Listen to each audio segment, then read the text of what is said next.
అందరికీ నమస్తే. VTV voice వారి పొలిటికల్ ఛానల్ కు స్వాగతం. హైదరాబాద్ కు అంతర్జాతీయ గుర్తింపు తీసుకురావడంలో కాంగ్రెస్ ప్రభుత్వం మరో కీలక నిర్ణయం తీసుకుంది.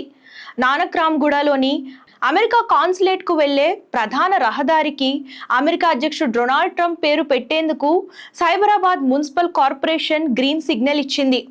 గచ్చిబౌలి క్యూ సిటీ జంక్షన్ నుంచి ఐఆర్డీఏ జంక్షన్ వరకు ఉన్న రోడ్ను డొనాల్డ్ ట్రంప్ ఎవెన్యూగా నామకరణం చేయాలని నిర్ణయించారు.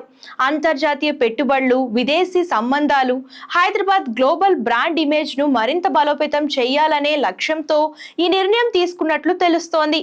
అంతేకాదు, షేర్లింగంపల్లిలో ఆధునిక స్పోర్ట్స్ కాంప్లెక్స్లు, అమెజాన్ భాగస్వామ్యంతో గిగ్ వర్కర్ల కోసం వెల్నెస్ సెంటర్లు, మాదాపూర్ శ్మశాన వాటిక అభివృద్ధి వంటి కీలక ప్రతిపాదనలకు కూడా ఆమోదం లభించింది.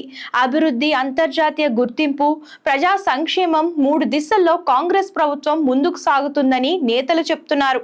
ఈ నిర్ణయంపై మీ అభిప్రాయం ఏంటో కామెంట్స్ చేసేయండి. అండ్ ఇలాంటి లేటెస్ట్ వీడియోస్ కోసం ఛానల్ ఫాలో, సబ్స్క్రైబ్ చేయడం మర్చిపోకండి.